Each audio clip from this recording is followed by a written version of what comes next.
Help! It was in an impossible situation, on an impossible night, in an impossible life, the only possible thing to say. This is Older Run by Gary Paulson. I had never been in such an untenable, completely bizarre situation. The night had started easy, ridiculously easy, and I should have taken warning from ease.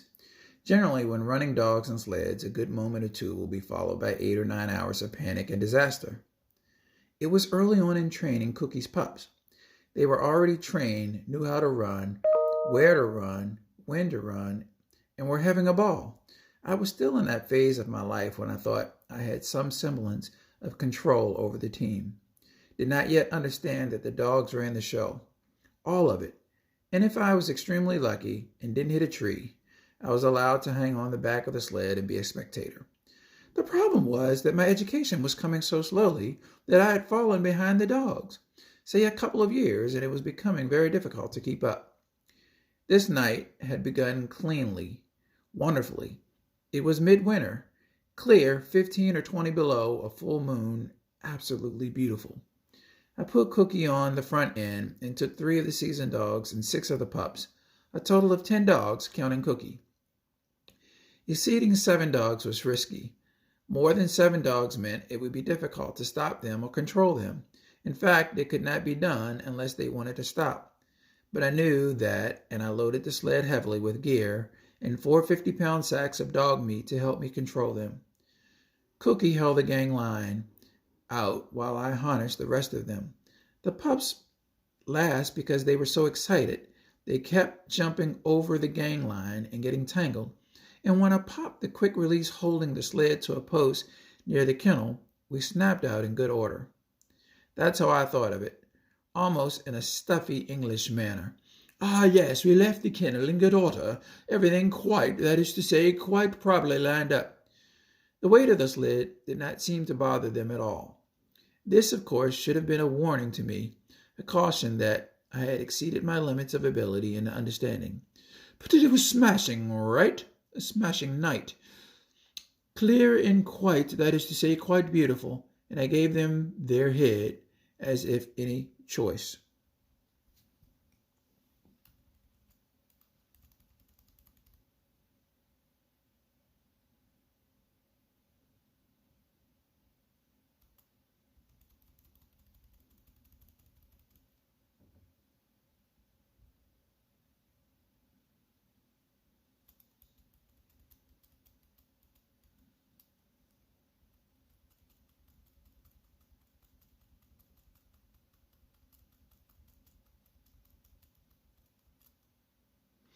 We climbed the shallow hills out back of the kennel and moved into the forest. I had a plan to run 100 miles. Take 12, 14 hours with a rest stop and see how the young dogs did with a slightly longer run. They had been to 50 twice, and I didn't anticipate any difficulty. If they did get tired, I would just stop for a day and play.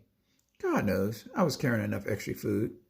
I also decided to make it an open run and stay away from thick forest or winding trails. Young dogs tend to forget themselves in the excitement and sometimes run into trees on tight corners because they don't remember to swing out. It doesn't hurt them much, but it isn't pleasant, and running should of all things be fun for them. So I took the railroad grades. In northern Minnesota, there used to be trains through the forest for hauling wood and supplies to the logging camps and to service the hundreds of small towns.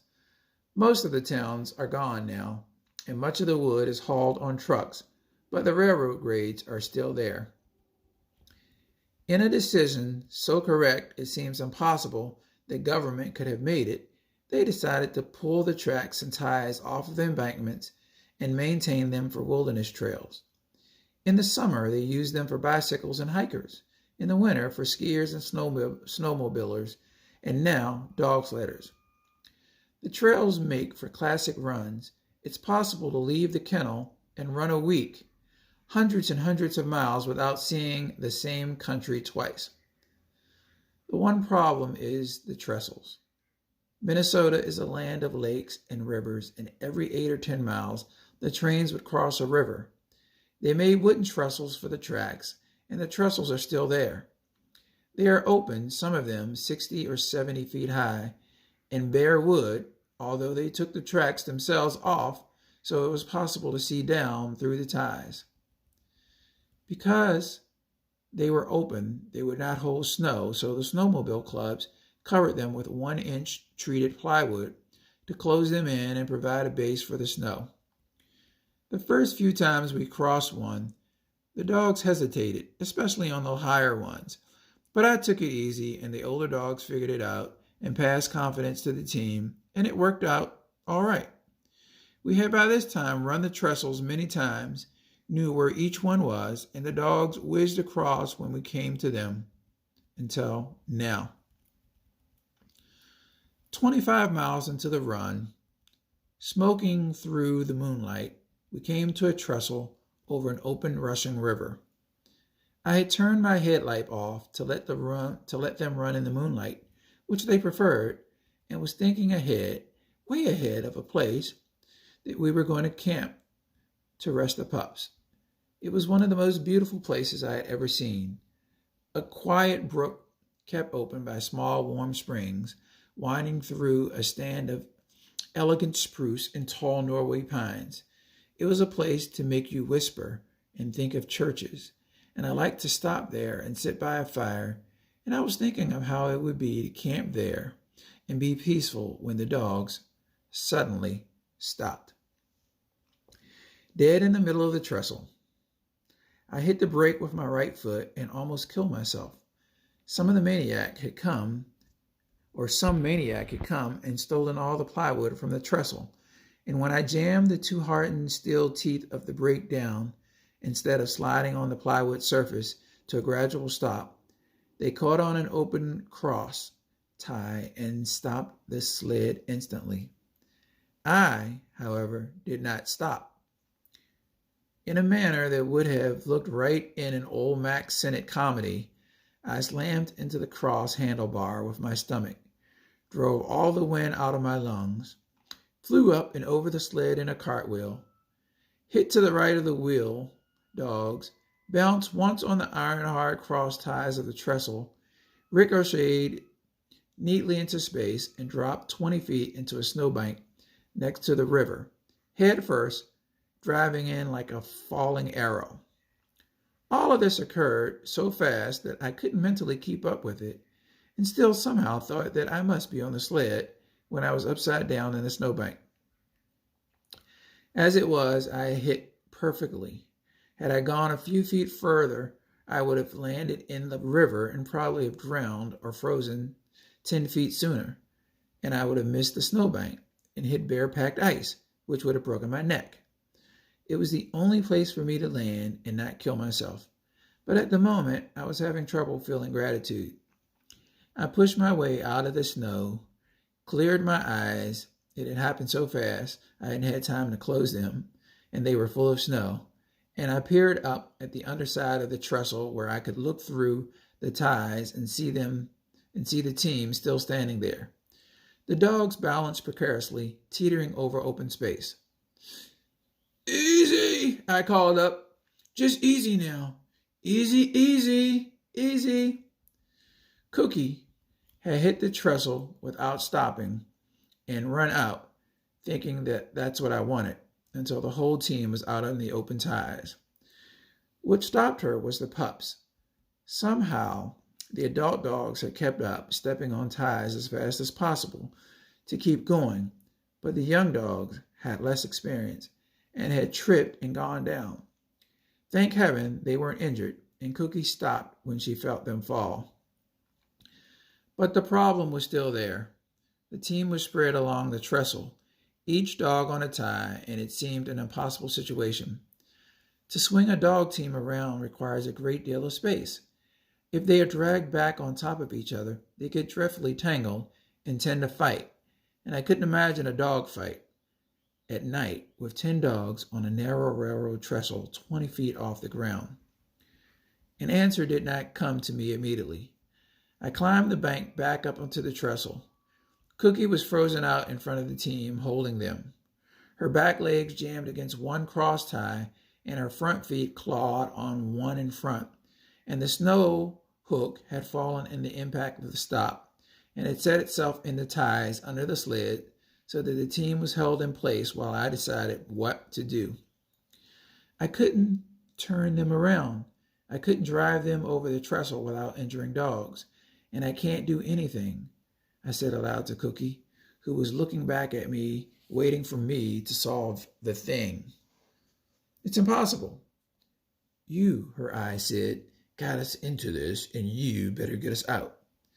Her message hung that way for half a minute, my thoughts whirling, and I finally decided the only way to do it was to release each dog one at a time and let them go forward or backward on their own.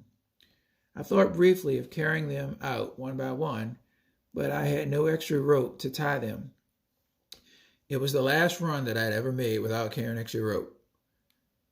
When I got across the trestle, I would have let them go. I started with the older dogs.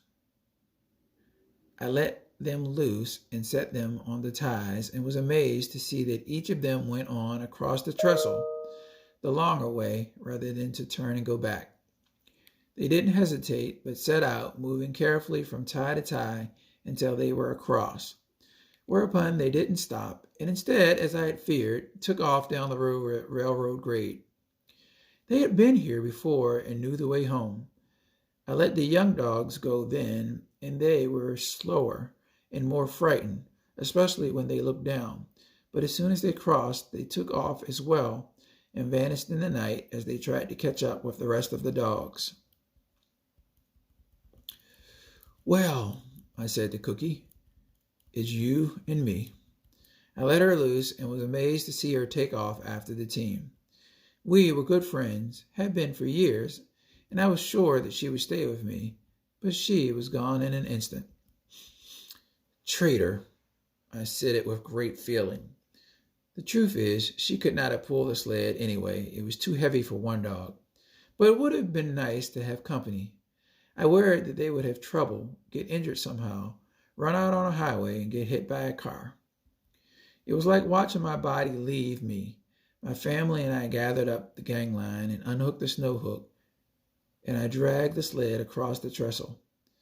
Once I got it on the snow, it slid a bit easier, and I thought that it must be 35 miles to home, the shortest way, and it would take me 3 days, or 3 miserable days, as I considered it then. I had a thermos of tea on the sled, and I took time to have a cup, feeling at intervals sorry for myself and hoping silently that I would someday meet the man who stole the plywood from the trestle. I was putting the inevitable off, and I finally accepted it and put away the thermos and moved to the front of the sled and put the gang line around my waist and started pulling. Once I broke it free, it slid well enough, and I set a slow pace. I had thought of hiding the sled in some way and coming back for it later, but it was coming on a weekend, and the snowmobilers would be on the trails, and there were hundreds of them. Surely the sled, boiled white ash, and oak with plastic runner shoes would be too tempting. I pulled half an hour on the embankment, trudging along. It seemed like a week, and I developed an updated gratitude for the dogs. Their effortless strides covered miles so fast that I felt like with my own puny efforts. I was on a treadmill. It seemed to take 10 minutes to pass a tree. 15 more minutes, I thought, and then I'll take a break. I had also decided to throw out some of the dog food and let the wolves have it. It was commercial meat, and it cost money, but at the rate I was moving, I wouldn't get home until I was an old man anyway. 10 minutes passed, and I said to heck with it, and I sat down on the sled and was sitting there, sipping half a cup of tea, when I heard a sound, and Minto, a large red dog who had a pointed face, came trotting up and sat down facing me. "Hello," I said. "Get lonely?" He cocked his head, and I petted him, and while rubbing his ears, another dog named Winston trotted up. "What is this?" I asked. "Loyalty?" The truth is, they shouldn't have been there. I had lost dogs several times and had them leave me and run home. Trapline teams or teams that are lived with and enjoyed recreationally sometimes are trained to stay with the musher, and indeed Cookie had brought a team to me when I was injured once while trapping. But that is rare. Mostly,